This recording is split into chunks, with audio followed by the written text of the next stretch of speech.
आज के इस वीडियो लेक्चर के अंदर हम लोग डिस्कस करने वाले हैं रेक्टिफिकेशन ऑफ एरर्स के कुछ इलस्ट्रेशन जो कि मैंने उठाया है आपकी बुक टीएस ग्रेवाल +1 से। तो नमस्कार, सत श्री अकाल, आदाब, अस्सलाम वालेकुम। मेरा नाम है इमरान और आप सभी का आपके अपने इस प्यारे से यूट्यूब चैनल कॉमर्स की दुनिया में दिल से स्वागत करता हूं। तो चलिए शुरू करते हैं आज के इस प्यारे से वीडियो लेक्चर को। तो चलिए दोस्तों, आपके सामने है आपकी इलस्ट्रेशन नंबर 5। ठीक है, इलस्ट्रेशन नंबर 5 है। पढ़ते हैं जरा इसकी डिमांड क्या है। Rectification of errors of principle, यानी कि पहली ही लाइन के अंदर बता दिया जो एरर्स है हमारी, ये कौन सी है? प्रिंसिपल एरर्स है। बेसिक के वीडियो लेक्चर के अंदर मैंने आपको बहुत ही डिटेल से अच्छे से समझाया था कि एरर्स कितने प्रकार की होती है, कौन कौन सी होती है, लेकिन वो थियोरिकल पार्ट था। आज आप यहाँ प्रैक्टिकली करने वाले हो, तो चलिए देखते हैं। मैं आपको बताना चाहता हूँ कि एरर ऑफ प्रिंसिपल का मतलब होता है कि अगर आप किसी भी कैपिटल एक्सपेंडिचर को रेवेन्यू एक्सपेंडिचर ट्रीट कर लेते हो, या फिर किसी रेवेन्यू एक्सपेंडिचर को as a capital expenditure treat कर लेते हो, तो इस तरीके की जो मेजर गलती होती है वो कहलाती है आपकी प्रिंसिपल ऑफ एरर्स। ठीक है, या एरर्स ऑफ प्रिंसिपल। ठीक है ना।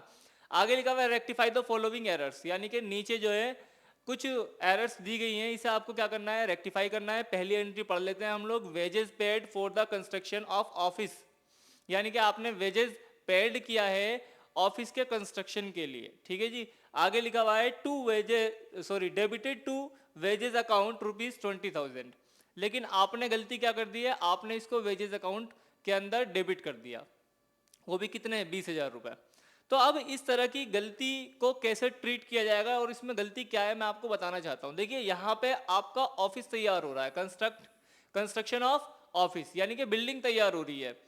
तो ये जो वेजेस आपने खर्च करा है, यानी कि पेड करा है, तो ये वेजेस जो है ये एक्चुअल में बिल्डिंग के अकाउंट में ऐड होना चाहिए था, लेकिन आपने वेजेस के अकाउंट में कर दिया है। ठीक है ना। मैंने डेप्रिसिएशन वाले चैप्टर के अंदर ये बातें बहुत अच्छे से डीपली समझाई थी कि अगर कोई मान लीजिए मशीन आप खरीद रहे हो, तो मशीन को उसका जो कार्टेज होगा और उसका इंस्टॉलेशन चार्ज होगा, रिपेयर मेंटेनेंस होगा, अगर वो मशीन यूज होने से पहले उस पर खर्चा जो भी हो रहा है तो वो मशीन अकाउंट में जाएगा। यानी कि मशीन आप खरीद के लाए, उसे इंस्टॉल कराने का खर्चा, उसको मंगवाने का खर्चा, अगर कोई रिपेयर था तो रिपेयर करवाया आपने, इस तरीके के जो भी खर्चे होंगे वो मशीन के अकाउंट में ही जोड़े जाते हैं। लेकिन कब? जब मशीन अभी यूज में नहीं आई है। ठीक है, लेकिन जैसी मशीन वर्किंग यूज में आ जाएगी, उससे पहले के खर्चे तो जोड़े जाएंगे मशीन के अकाउंट में, उसके बाद के खर्चे उसमें नहीं जोड़े जाते हैं। ठीक है ना। तो अब यहाँ पे ऑफिस बन रहा है, यानी कि बिल्डिंग बन रही है, तो ये सारे खर्चे जो भी होंगे वो बिल्डिंग के अकाउंट में ही आने चाहिए। लेकिन यहाँ हुआ क्या है? आपने वेजेस के अकाउंट में इसे डाल दिया है, डेबिट कर दिया है 20,000 रुपए। तो इस तरह की गलती को कैसे ठीक किया जाएगा, चलिए देखते हैं। यहाँ पे हम लिख देते हैं सॉल्यूशन। यहाँ फर्स्ट पॉइंट देखिए, रेक्टिफिकेशन के अंदर मैंने अभी पहले भी वीडियो बनाई थी और मैंने जिस तरीके से सिखाया था आज मैं फिर से वैसे ही सिखाने वाला हूँ। बहुत अच्छा तरीका है, आप ध्यान से समझिए। बस आपको करना क्या है? आपको देखना ये है कि होना क्या था और हुआ क्या है। ठीक है, तो होना क्या था पहले ये देख लेते हैं। यानी कि जो इसकी राइट एंट्री बनेगी दोस्तों, राइट एंट्री क्या बननी चाहिए भाई? बिल्डिंग का खर्चा है तो बिल्डिंग अकाउंट क्या होनी चाहिए? डेबिट होना चाहिए। क्या होना चाहिए? Building account debit. और चूंकि आपने पेड करा है तो यहां पे आना चाहिए टू कैश अकाउंट, और अमाउंट आनी चाहिए थी 20,000। ठीक है जी, इतनी बात समझ में आ गई। ये काम होना चाहिए था, लेकिन आपने गलती से क्या कर दिया? अब मैं आपको रॉन्ग एंट्री बना के दिखाता हूं जो एक्चुअल में बना दी गई थी। ठीक है, क्या बनाई गई थी? उन्होंने वेजेस के अकाउंट को डेबिट कर दिया था, यानी कि उन्होंने क्या करा होगा? Wages account debit to cash account. Amount जो आ जाएगी वो कितनी आ जाएगी जी? 20,000 रुपए। अब देखिए ध्यान से, ये एंट्री बननी चाहिए थी लेकिन ये एंट्री बना दी है। तो अब इसको रेक्टिफाई कैसे करें जी? इसको हम रेक्टिफाई कैसे करें? तो रेक्टिफाई करने का बहुत ही इजी तरीका है। आप ये देखो कि आपको करना क्या था। बिल्डिंग को डेबिट करना चाहिए था, आपने वेजेस को कर दिया। कैश को क्रेडिट करना चाहिए था, कैश को एक्चुअल में क्रेडिट भी किया है। तो जो किया है तो उसे आप मारो इग्नोर, यानी कि कैश क्रेडिट होना चाहिए था और कैश क्रेडिट हो भी रहा है, तो ये तो ठीक है। ठीक है, गलती की है लेकिन फिर भी ये ठीक है। अब बचा क्या? अब बचा building account. Building account debit होना चाहिए था, क्या आपने करा है? आपने नहीं करा, नहीं करा तो अब कर दो भैया। यानी कि आप क्या कर दो, आप कर दो भैया बिल्डिंग अकाउंट डेबिट। कितना आ जाएगा अमाउंट, 20,000 रुपये आ जाएगा, 20,000 डेबिट। ये करना चाहिए था, हमने कर दिया। लेकिन अब ये गलती से डेबिट हो गया था वेजेस अकाउंट। एक बात हमेशा याद रखना, अगर गलती से डेबिट हो गया था इसका मतलब ये नहीं कि इसे हम ऐसे काट करके लिखेंगे। बिल्डिंग अकाउंट काट के कभी नहीं लिखते हैं, क्योंकि काटने का मतलब ये है कि आपने कोई ना कोई फ्रॉड करा है। काटने का मतलब क्या है, आपने कोई ना कोई फ्रॉड करा है। तो अकाउंट्स के अंदर कटिंग नहीं चलती है, हर चीज का एक ट्रीटमेंट होता है, वही ट्रीटमेंट आपको यहाँ पे सिखाया जा रहा है। काट के नहीं करना है, बल्कि क्या करना है, अगर वेजेस डेबिट हो गया था गलती से तो इसको अपोजिट करो, यानी कि क्रेडिट कर दो, तो ये गलती जो थी ये ठीक हो जाएगी। वेजेस डेबिट हो गया था, इसे क्या मार दो, क्रेडिट मार दो। यानी कि यहाँ पे हम क्या लिख देंगे, टू वेजेस अकाउंट। कितना आ जाएगा जी, 20,000। इस तरीके से इस गलती को हम ठीक कर सकते हैं। आई होप आप लोगों को समझ में आ गया होगा। ये लाइन मैंने इसलिए काढ़ी है क्योंकि यहाँ पे लिखा जाता है नरेशंस, यानी कि बीइंग करके आपने जो किया है वो लिखना होगा। वो मैं लिख नहीं रहा हूँ क्योंकि बुक में बहुत बार लिखा हुआ है और बहुत इजी होता है, ठीक है ना, क्वेश्चन ही लिखा हुआ होता है थोड़ा सा चेंज करके। तो मैं आपको रेक्टिफाई सिखा रहा हूँ, तो रेक्टिफाई एंट्री मैंने आपको बता दी है। अगर कोई डाउट है, कोई दिक्कत परेशानी है तो आप कमेंट बॉक्स में जाके कमेंट कर सकते हैं, आपको आपके सवालों का जवाब जरूर दिया जाएगा। चलिए देखते हैं अपनी नेक्स्ट एंट्री। चलिए नेक्स्ट एंट्री पे बढ़ते हैं हम लोग। नेक्स्ट एंट्री क्या है जी, नेक्स्ट एंट्री लिखी हुई है cartage paid for the newly purchase furniture, ठीक है, ₹500। यानी कि इसका मतलब ये है कि एक नया फर्नीचर आपने बनवाया है या मंगवाया है, ठीक है, उसके लिए आपने कार्टेज पेड करा है, ठीक है, कार्टेज पेड करा है, कितना, 500 रुपये।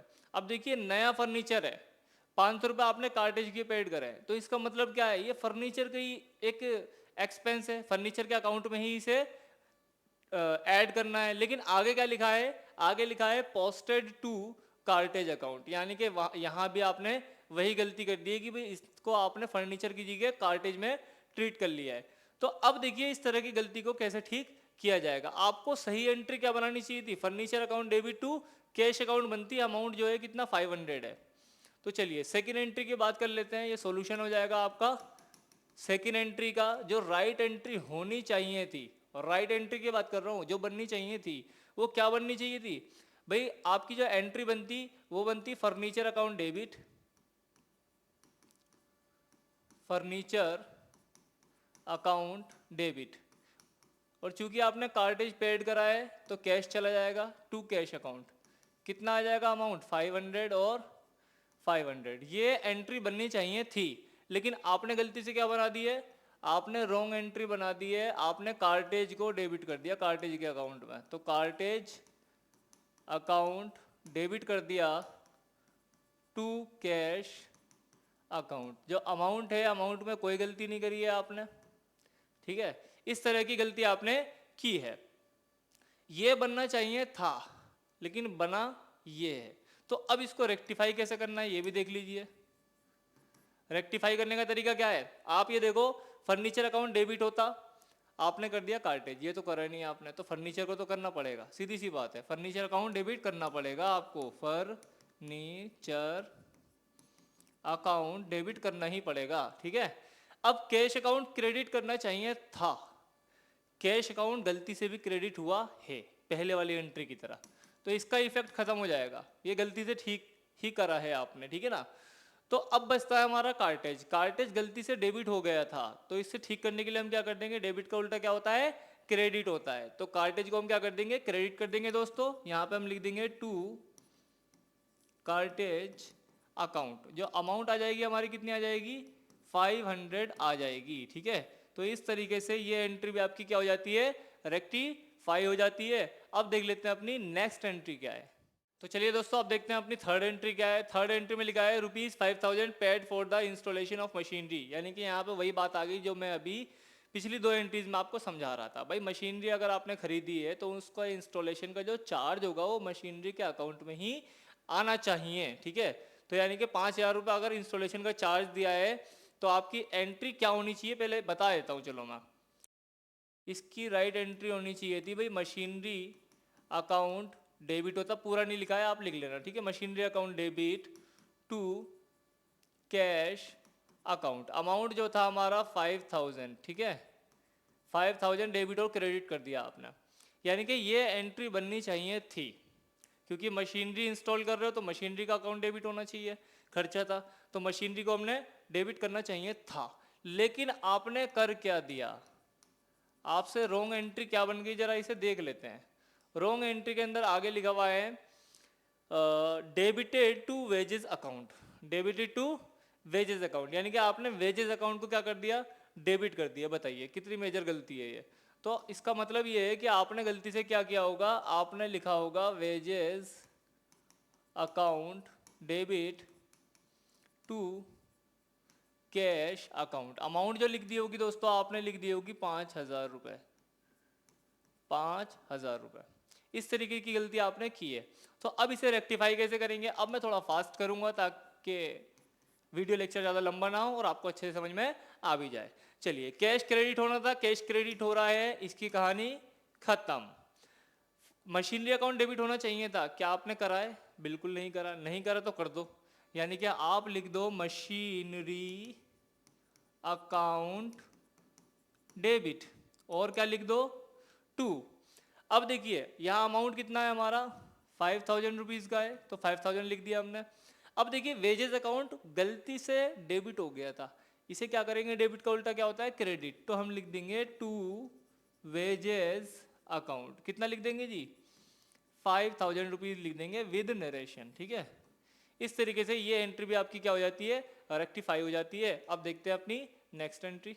चलिए फोर्थ एंट्री देख लेते हैं। फोर्थ एंट्री क्या कह रही है जी, फोर्थ एंट्री में लिखा है मशीनरी परचेज फॉर 50,000, यानी कि 50,000 रुपए की आपने क्या खरीदी है भाई, मशीनरी खरीदी है एक। आगे लिखा है was passed through the purchase book, वाह भाई वाह, यानी कि आपने इसको कहाँ डाल दिया, परचेज बुक के अंदर डाल दिया। तो काइंड ऑफ इन्फॉर्मेशन मैं आपको बताना चाहता हूँ कि परचेज अकाउंट के अंदर सिर्फ वही आइटम्स या चीज़ें डाली जाती हैं जो जब आप कोई माल खरीदते हो, जिस चीज़ का, जिस प्रोडक्ट का आप बिजनेस कर रहे हो, अगर वो खरीद रहे हो तो ही वो परचेज अकाउंट के अंदर जाता है। लेकिन यहाँ पे आपने एक मशीनरी खरीदी और वो डाल दिया, तो ये तो गलती है जी, बिल्कुल गलती है। तो इसको ठीक कैसे किया जाए भाई, मशीनरी खरीदी है तो ये मशीनरी अकाउंट में जाना चाहिए, आपने कहाँ डाल दिया, परचेज। तो चलिए अब इसकी राइट एंट्री पहले बना के दिखाते हैं आपको कि राइट एंट्री इसकी क्या बननी चाहिए थी। ये सॉल्यूशन हो जाएगा, फोर्थ एंट्री है आपकी, जो राइट एंट्री होनी चाहिए थी, मशीनरी खरीदी है तो मशीनरी अकाउंट क्या होना चाहिए दोस्तों, डेबिट होना चाहिए। टू मशीनरी खरीदी है, पैसा गया होगा तो टू कैश अकाउंट हो जाएगा। अमाउंट 50,000 रुपये था तो 50,000 रुपये क्या कर दिया हमने, डेबिट और क्रेडिट कर दिया। बट ये करना चाहिए था, ये जो एंट्री मैंने बनाई है ये होनी चाहिए थी, लेकिन एक्चुअल में आपने क्या करा है, आपने परचेज बुक के अंदर रिकॉर्ड कर दिया। परचेज बुक मतलब मशीनरी को अपना माल मान लिया, तो भैया माल थोड़ी ना ही है। तो यहाँ पे क्या आ जाएगा, आपने गलती से क्या करा होगा, आपने लिखा होगा परचेजेस अकाउंट डेबिट कर दिया होगा, टू कैश कर दिया होगा, टू कैश अकाउंट। ठीक है, अमाउंट 50,000 ही लिखी है, अमाउंट के बारे में कोई और इन्फॉर्मेशन नहीं दी गई है, यानी कि अमाउंट आपने सही लिखी होगी। तो अब इस तरह की गलती को कैसे ठीक किया जाए, तो इसको भी रेक्टिफाई कर देंगे जी हम। कैसे करेंगे रेक्टिफाई, भाई कैश क्रेडिट हो रहा है, होना चाहिए था, और कैश क्रेडिट हो रहा है, खत्म, कोई दिक्कत वाली बात नहीं है। गलती यहाँ है ही नहीं तो करेंगे क्या, गलती कहाँ है, मशीनरी को डेबिट करना चाहिए था, परचेज को कर दिया, तो आपको परचेज करना पड़ेगा, और जो मशीनरी को डेबिट करना पड़ेगा और परचेज को क्रेडिट करना पड़ेगा, जैसे कि पहली तीन उसमें ट्रांजैक्शन में हमने करा था। यानी कि हम यहाँ क्या लिख देंगे दोस्तों, मशीनरी अकाउंट डेबिट, ये होना भी चाहिए था। ठीक है, कर दिया हमने, कितने से, 50,000 थे। अब ये गलती से डेबिट हो गया है परचेज अकाउंट, तो परचेज अकाउंट गलती से डेबिट हुआ है, तो इसे ठीक करने के लिए क्या करेंगे, क्रेडिट करेंगे। तो हम यहाँ लिख देंगे टू परचेजेस अकाउंट, जो अमाउंट हो जाएगी दोस्तों वो कितनी हो जाएगी हमारी, 50,000 रुपीज़ हो जाने वाली है, और ये भी एंट्री आपकी रेक्टिफाई हो चुकी है। अब देख लेते हैं अपनी नेक्स्ट एंट्री। तो चलिए अब देख लेते हैं अपनी नेक्स्ट एंट्री। नेक्स्ट एंट्री क्या है जी, ओल्ड फर्नीचर सोल्ड फॉर ₹5,000, यानी कि आपने एक पुराना फर्नीचर पड़ा हुआ था आपके पास, वो आपने बेच दिया। कितने का बेचा? 5,000 रुपये का बेचा। सही है भाई। तो बेचा है 5,000 रुपये का ओल्ड फर्नीचर। आगे क्या लिखा है? Was pass through the sales book. बताइए। और आपने इसे अपनी इनकम मान ली। यानी कि इसका मतलब क्या हुआ? सेल्स बुक के अंदर कौन सी चीज़ें आती हैं? जिस चीज़ का, जिस प्रोडक्ट का आप व्यापार कर रहे हो, ठीक है, जिस प्रोडक्ट का आप व्यापार कर रहे हो अगर वो बेच रहे हो तो आएगा सेल बुक के अंदर। लेकिन यहाँ पे ओल्ड फर्नीचर पड़ा हुआ था घर में या ऑफिस में, ठीक है ना, उसे आपने बेचा है तो उसका व्यापार थोड़ी करते हो भाई आप। तो ये सेल बुक के अंदर नहीं जाना चाहिए था। पहले बनाएंगे राइट एंट्री। राइट एंट्री क्या बननी चाहिए थी? ओल्ड फर्नीचर बेचा है 5,000 रुपये का, तो आपके पास कैश आ जाना चाहिए था। यानी कि फिफ्थ एंट्री का सॉल्यूशन होगा। तो जो राइट एंट्री होनी चाहिए थी, आपके पास कैश आना चाहिए था, यानी कि कैश अकाउंट डेबिट होना चाहिए था टू फर्नीचर अकाउंट। ठीक है, ऑल लिखने की जरूरत नहीं है, ठीक है ना, टू फर्नीचर अकाउंट। ठीक है। अमाउंट जो था दोस्तों, अमाउंट में देख लेता हूँ एक बार। अमाउंट है 5,000 रुपये, ठीक है जी। तो अमाउंट 5,000 आ जाएगा डेबिट में, एज वेल एज 5,000 आ जाएगा क्रेडिट में। ये एंट्री होनी चाहिए थी, लेकिन आपने गलती से कर क्या दी है? रोंग एंट्री क्या बना दी है आपने? रोंग एंट्री, आपने इसे सेल मान लिया। क्या मान लिया? सेल मान लिया। यानी कि आपने जो एंट्री बनाई होगी, आपने बनाई होगी कैश अकाउंट डेबिट, और सेल क्योंकि क्रेडिट होती है तो आपने सेल को क्या करा होगा? क्रेडिट कर दिया होगा टू सेल्स। सेल्स लिख देता हूँ, चलो, सेल्स अकाउंट। ठीक है। यहाँ पे अमाउंट कितना आ जाएगा? 5,000 आ जाएगा। तो ये बात थी, ठीक है ना, यानी कि ये होना चाहिए था और आपने कर दिया ये। अब इसको रेक्टिफाई कैसे किया जाएगा? रेक्टिफाई करने का बहुत इजी तरीका है भाई। देखो, कैश अकाउंट डेबिट होना चाहिए था, कैश अकाउंट डेबिट हो रहा है, ठीक है। तो यानी कि इसका इफेक्ट तो क्या हो गया? खत्म हो गया। अब फर्नीचर अकाउंट क्रेडिट होना चाहिए था, लेकिन क्या आपने करा है? नहीं करा है, तो कर दो। यानी कि पहले लिख दो to furniture account, to furniture account. कितना आ जाएगा जी? 5,000 रुपीज़। इसकी भी कहानी खत्म। बचा खाली एक, क्या? सेल। सेल को आपने गलती से क्रेडिट कर दिया था, तो क्रेडिट कराए इस बार गलती से। ठीक करने के लिए क्या कर दो? डेबिट कर दो। क्या कर दो? डेबिट कर दो। यानी कि सेल्स अकाउंट डेबिट हो जाएगा। और कितने से हो जाएगा दोस्तों? 5,000 रुपये से हो जाएगा। तो इस तरीके से इलस्ट्रेशन नंबर 5 मैंने आपको समझाने की कोशिश की थी। शायद आप समझ भी गए होगे। समझ गए हो तो कमेंट बॉक्स में जाके बता देना, ठीक है ना, और नहीं समझे हो तब भी बता देना, आपको मैं दोबारा समझाऊंगा, ठीक है ना। तो ये आपकी कंप्लीट हो चुकी है इलस्ट्रेशन नंबर 5। अब देख लेते हैं इलस्ट्रेशन नंबर 6। तो चलिए दोस्तों, आप लोगों के सामने पेश है इलस्ट्रेशन नंबर 6। इलस्ट्रेशन नंबर 6 में क्या लिखा हुआ है? Rectification of errors of omission. Omission मतलब भूल जाना, गजनी बन जाना। क्या बन जाना? गजनी। जैसे वो भूल जाता है ना कुछ भी चीज़ बहुत जल्दी, ऐसी आप भी, आपके फर्म में या आपकी कंपनी में कोई ट्रांजैक्शन हुई है और आप उसे रिकॉर्ड करना भूल गए हो। लेकिन जो हमारी ओमिशन होती है, मैंने बेसिक लेक्चर के अंदर बताया था, ओमिशन दो तरह की होती है। एक होता है कि आप पूरी तरीके से सारी, मतलब पूरी ही ट्रांजैक्शन करना भूल गए हो, और दूसरा बताया था मैंने आपको पार्शियली, कि आपने जर्नल तो बना लिया है लेकिन उसको लेजर के अंदर पोस्ट नहीं किया है। तो इस तरीके की गलतियां होती हैं। देखते हैं जरा इसमें कौन सी वाली है, फुल्ली है या पार्शियली है। आगे लिखा है pass necessary journal entries to rectify the following errors, यानी कि नीचे कुछ गलतियां दी गई है, उसे आपको क्या करना है? रेक्टिफाई करना है, वो भी जर्नल एंट्री बना करके, ठीक है। आगे लिखा है फर्स्ट पॉइंट में, a credit sale of ₹5,000 to Ram. इसका मतलब क्या हुआ भाई? आपने उधार माल बेचा है। किसको बेचा है? राम को बेचा है 5,000 रुपए का। आगे लिखा है ओमिटेड। ओमिटेड मतलब भूल गए, to be recorded in the books, यानी कि आप इसको बुक्स के अंदर रिकॉर्ड करना भूल गए।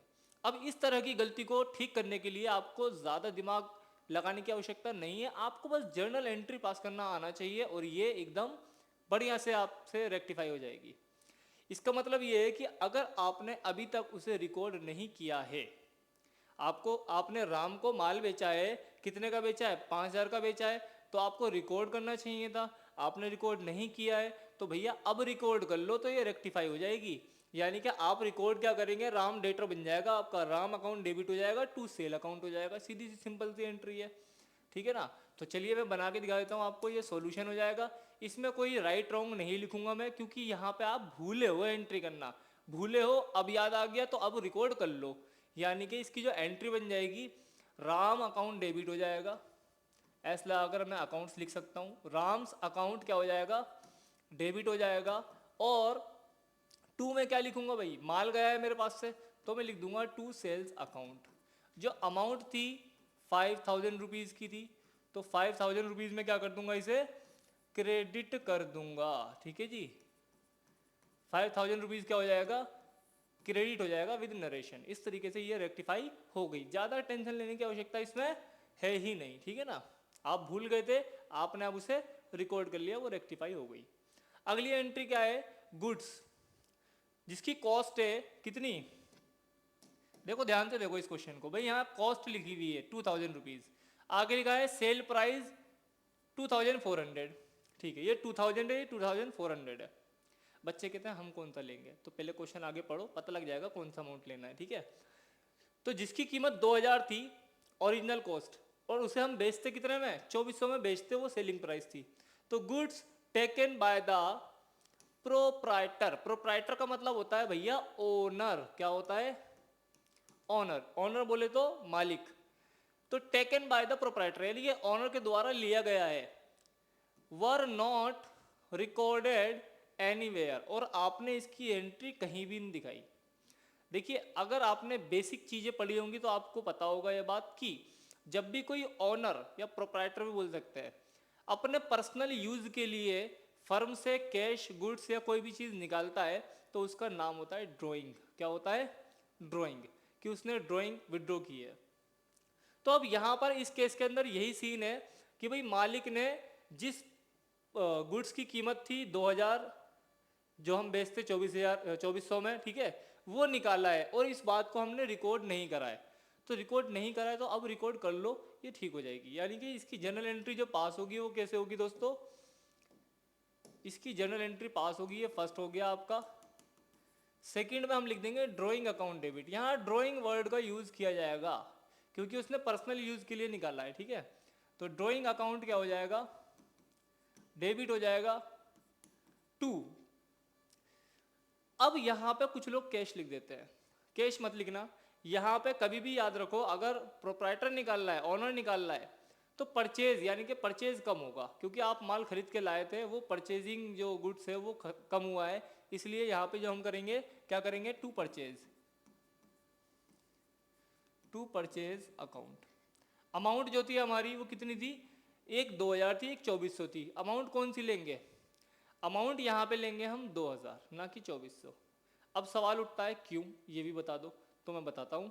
देखो सुनो, अगर हम किसी आउटसाइडर को इस गुड्स को बेचते, चाहे कैश में बेचते, चाहे क्रेडिट यानी कि उधार बेचते, तो भाई उसे हम मानते अपनी सेल, सेल मानते, तो हम सेलिंग प्राइस से बेचते, यानी कि 2400 पे बेचते। मैं 2000 का माल कहीं से खरीद के लाया और अब मैं उसे 2400 का बेचूंगा, तब जाके मुझे 400 का फायदा होगा। लेकिन यहाँ तो जो ऑनर खरीद के लाया था माल, उसने खुद निकाला है, तो क्या उसी को हम बेचेंगे, नहीं, यहाँ पे इसे सेल ट्रीट नहीं करेंगे। सेल ट्रीट नहीं करेंगे, इसी वजह से सेलिंग प्राइस पे नहीं जाएगा, ओरिजिनल कॉस्ट पे जाएगा। यानी कि यहाँ जो अमाउंट आने वाली है दोस्तों, वो कितने आने वाली है, 2000 रुपये की आने वाली है, ठीक है। तो इस तरीके से ये एंट्री भी आपकी क्या हो जाती है, रेक्टिफाई हो जाती है रिकॉर्ड करने के बाद। तो चलिए थर्ड एंट्री के अंदर क्या लिखा हुआ है देख लेते हैं जरा, उसे भी। थर्ड एंट्री में लिखा हुआ है गुड्स सोल्ड फॉर ₹350 टू हरी, यानी कि 350 रुपये का माल बेचा है आपने हरी को ऑन क्रेडिट। ऑन क्रेडिट का मतलब क्या है भैया, उधार माल बेचा है आपने, ठीक है। आगे लिखा है वर ओमिटेड, और आप भूल गए हो, क्या भूल गए हो, from the accounts although cash received subsequently from him stand posted to his credit, यानी कि आपने इसके अकाउंट को क्रेडिट ही नहीं किया है और आपने इसे माल दे दिया था, तो माल बेच दिया है आपने उधार हरी को 350 रुपये का। अब आप इसे लिखना भूल गए हो तो कोई दिक्कत वाली बात नहीं है, रेक्टिफाई करने के लिए अब आप इसे रिकॉर्ड कर लो। यानी कि थर्ड एंट्री का जो सोल्यूशन हो जाएगा दोस्तों, वो क्या हो जाएगा, थर्ड एंट्री के अंदर बिल्कुल सिंपल सी बात है, हरी क्या करेगा, आपको पैसा देगा। क्यों, क्योंकि आपने 350 रुपये का माल उसे दिया है, सेल करा है आपने। तो यहाँ पे जो एंट्री बनने वाली है दोस्तों, वो बन जाएगी Hari's account debit, Hari's account debit, और हम लिख देंगे टू सेल्स अकाउंट, क्योंकि भैया आपने माल बेचा है तो माल बेचा है तो सेल्स आएगा, ठीक है ना। अमाउंट जो थी वो 350 रुपये की थी, यानी कि 350 रुपीज़ थी। तो इस तरीके से ये एंट्री भी आपकी क्या हो जाती है, रेक्टिफाई हो जाती है। आई होप आप लोगों को समझ में आ रहा होगा। अब देख लेते हैं ज़रा अपनी नेक्स्ट एंट्री। नेक्स्ट एंट्री में क्या लिखा है जी, फोर्थ एंट्री है a credit sale of old furniture to Mahesh ₹4,500। इसका मतलब क्या है भाई, आपने उधार बेचा है। क्या बेचा है, एक ओल्ड फर्नीचर बेचा है। किसको बेचा है, महेश को बेचा है। कितने का बेचा है, 500 रुपये का बेचा है। यानी कि 500 रुपये का एक आपने ओल्ड फर्नीचर बेच दिया महेश को 500 रुपये का। आगे लिखा है ओमिटेड टू बी पोस्टेड। अब मैं मार्कर चेंज करूंगा और यहाँ फिर से अंडरलाइन करूंगा। डबल कर दिया, ट्रिपल कर दिया। क्यों कर रहा हूँ मैं ऐसा, मैं ऐसा इसलिए कर रहा हूँ क्योंकि यहाँ पे आप अगेन एक गलती और करने वाले हो। वो गलती ये है कि भाई ऊपर क्वेश्चन में लिखा था जर्नल एंट्री पास करनी है और आपको रेक्टिफिकेशन, मतलब ये जो रेक्टिफाई एंट्री आपको बनानी है जर्नल एंट्री पास करने के बाद। लेकिन यहाँ पे लिखा है पोस्टेड, यानी कि जो गलती है वो पोस्ट करने के दरमियान की गई है। यानी कि इसकी जर्नल एंट्री आपने बना दी होगी, जर्नल एंट्री आपने बना दी होगी और आप उसे आगे पोस्ट करना भूल गए। देखिए एक सीक्वेंस होता है, मैंने बेसिक में बताया था कि सबसे पहले जर्नल एंट्री बनाई जाती है, रिकॉर्डिंग की जाती है, देन उसके बाद पोस्टिंग की जाती है लेजर अकाउंट के अंदर। इसी तरीके से आगे बढ़ता है कार्यक्रम। लेकिन यहाँ पे हमें जर्नल एंट्री पास करने के लिए बोल रहा है और ये इसने यहाँ लिखा है कि जो ओमिट, यानी कि आप जो भूले हो वो क्या भूले हो, आप पोस्ट करना भूले हो। तो पोस्ट करना भूले हो का मतलब ये है कि आपने रिकॉर्ड तो कर लिया होगा, ठीक है, आपने रिकॉर्ड कर लिया होगा।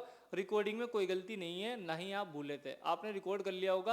अब पोस्ट करना था, तो पोस्टिंग के लिए यहाँ पे कोई जर्नल एंट्री आपको बनाने की आवश्यकता नहीं है, क्योंकि पोस्टिंग के दरमियान खाली एक अकाउंट से दूसरे अकाउंट में ट्रांसफर करी जाती है अमाउंट्स, ना कि रिकॉर्डिंग करी जाती है। तो अब यहाँ पे सवाल उठता है कि क्या करना है, सॉल्यूशन क्या है। तो सॉल्यूशन मैं लिख देता हूँ, चलिए बात खत्म। इतनी बातें ना बोल करके मैं सीधे सीधे सॉल्यूशन इसका लिख देता हूँ, आपको समझ में आ जाएगी बात मैं क्या कहना चाह रहा था। ये आपका फोर्थ पॉइंट है। यहाँ पे आप बस ये लिख दो कि भाई नो एंट्री, इश्क दी गली विच नो एंट्री, बस। क्योंकि आपने पोस्ट करना भूले हो, ना कि जर्नलाइज करना, ठीक है। जर्नल एंट्री तो आपने बना दी होगी, आप पोस्ट करना भूल गए तो उसकी तो रिकॉर्डिंग होगी ही नहीं इस क्वेश्चन के अंदर। अब देखते हैं अपनी नेक्स्ट एंट्री। चलिए फिफ्थ एंट्री क्या है, फिफ्थ एंट्री है हमारी on 31 March 2021 goods of the value of ₹3000 were return by Hari. यानी कि इसका मतलब ये हुआ कि भाई 31 मार्च 2021 को जो जिस माल की कीमत है 3000 रुपये वो वापस आया है। किसके पास से वापस आया है, हरी के पास से वापस आया है। यानी कि हमने पहले हरी को सेल किया होगा, समझो बात को, हमने माल बेचा होगा हरी को, लेकिन 31 मार्च को हुआ क्या है कि हरी माल वापस लेकर के आ गया, लो जी अपना माल वापस करो। रीज़न कोई भी हो सकता है, उसने माल वापस करा है, ठीक है। आगे लिखा है and were taken into stock on the same date, और उसी डेट पे हमने इसे अपने स्टॉक के अंदर भी रख लिया। But no entry was passed in the books, लेकिन इसकी कोई एंट्री पास नहीं करी है आपने, आप पास करना भूल गए एंट्री। माल वापस आया, उठा के गोडाउन में रख दिया, पैसे जो देने थे दे भी दिए होंगे, ठीक है, लेकिन आपने इसकी कोई एंट्री नहीं की है। तो एंट्री नहीं की है तो अब एंट्री कर लो। कभी भी माल वापस आता है, ठीक है, जब माल वापस आता है तो हम लिखते हैं सेल्स रिटर्न, एक वर्ड ये हो गया। दूसरा वर्ड होता है रिटर्न इनवर्ड, ठीक है, तो आप रिटर्न इनवर्ड भी लिख सकते हो, रिटर्न्स इनवर्ड अकाउंट डेबिट। और किसके पास से माल वापस आया है, हरी के पास से आया है, तो आप लिख दो हरीज अकाउंट।